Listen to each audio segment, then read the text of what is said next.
Hi everybody, welcome back. We're up to the part where we're going to start painting the icing. And the icing that I had happened to be opaque, so I needed to use some white. But when I looked at my white paint, it was very dirty.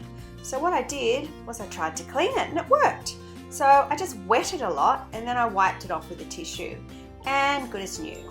So even though it looks white, I really realized it wasn't really that white in terms of the icing. It had quite a few grey to blue kind of shadows and even some yellow shadows. So that was what I had to work with when I was trying to do this white icing with watercolour. And when you work with opaques, it's often quite hard with watercolours because it's a different way of working with them. Opaques meaning you're not letting the page shine through the way you do with transparent colours.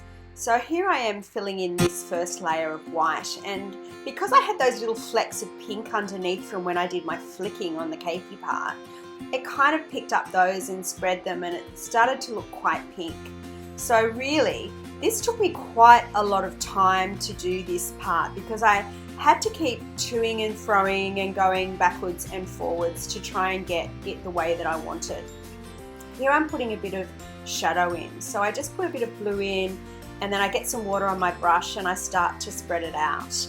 And I add many layers to this icing because I'm finding as I do it that I'm just not happy with the way that it's turning out. But again, we know that when you do a painting, that is what you do. One of the things I'm doing here is drying it with a hairdryer because when I was adding the layers, if it was too wet, it was just blending in and it wasn't giving me what I wanted. So every now and then I'd just dry it because I didn't want it to spread anymore. And I'd dry the back as well because it absorbs. And then I'd come back in and start going over it. Because if you've made a mistake, which I felt like I had done with that blue, then there's no point in spreading it out more. It's better to let it dry or to dry it with a hairdryer and then come back in. So you can see now I'm coming back in with a bit of white in and on top of that blue. So I want to try and keep some of that blue so it's like a bit of a shadow, but I don't want to completely cover it all. I want it to just kind of blend through from the background into the white. But it's quite muddy looking, so I just keep working back into it, trying to get the white on my palette to be as white as possible. There's two layers of the icing there. I'm coming back in with a hairdryer again now because I just wanted to dry those layers there before I started to go back in and adding more colour.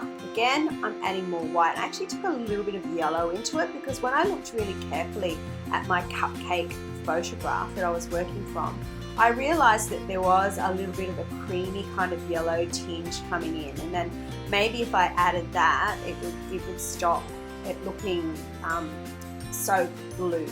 But unfortunately, it started to look a little bit greeny, so I had to just keep working back into it with the white, hoping that eventually I was going to get it. See how that white's coming in there now, and it's starting to look a lot purer, getting rid of a bit of that muddy kind of yellowy blue kind of tinge that I was getting. And I think a part of that was too because the palette was really dirty, and the lower down I got into the white of the palette, the cleaner the white got, so that was better. And you might not have these problems because you might be working on an area of the icing that's a little bit more transparent in colour, like a pink, or it might be something like a chocolate or something like that.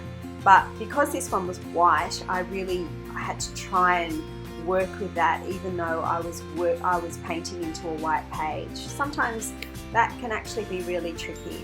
So if you chose this particular one because you thought it was going to be easy, I'm going to tell you now it's probably not going to be easy.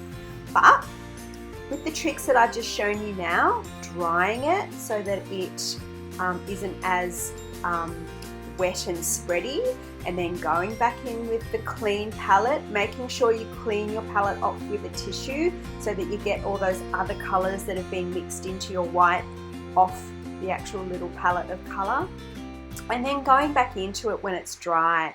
And I'm still trying to build up the shadow. I'm still trying to make sure that I get a highlight and shadow happening.